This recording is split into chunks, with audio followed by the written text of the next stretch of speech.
Agitava le mani, le braccia nel disperato tentativo di attirare l'attenzione di qualcuno. Un uomo tratteneva a forza per il collo una ragazza poco più che maggiorenne. L'aggressione è avvenuta nelle cuore della notte, intorno alle 2, nel parcheggio nei pressi del sottopasso ferroviario di Mogliano Veneto. A notare qualcosa di sospetto è stata una squadra dei Vigili del Fuoco di Venezia Mestre che stava rientrando dopo un intervento nel Trevigiano.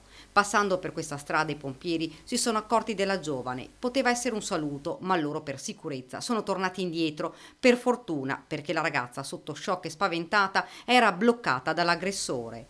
Quando il mezzo dei vigili del fuoco si è avvicinato, l'uomo ha lasciato la presa ed è scappato. La ragazza, salva, è stata soccorsa e rassicurata fino all'arrivo degli uomini del SUEM 118 che l'hanno presa in cura. L'uomo invece ha tentato di fuggire ma è stato fermato proprio dai vigili del fuoco e dai carabinieri che nel frattempo erano stati allertati. È stato poi portato in caserma per essere ascoltato dai militari. Una vicenda inquietante che senza l'intervento dei soccorritori poteva finire diversamente. Fortunatamente i vigili del fuoco sono intervenuti subito, si sono accorti della situazione pericolosa che si stava creando, e sono intervenute subito anche le pattuglie dei carabinieri e si è scongiurato il peggio. Nella zona, fra l'altro, ci sono delle telecamere di videosorveglianza e le immagini ora saranno visionate dagli investigatori.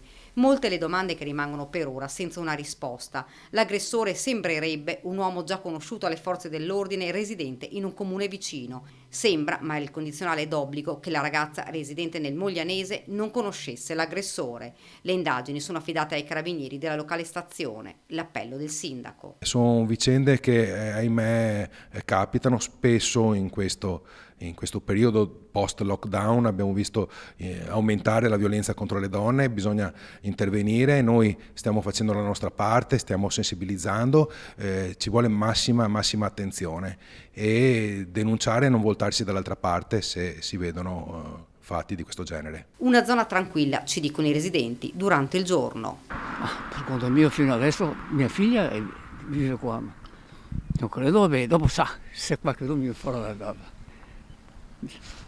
Un po' strambotti.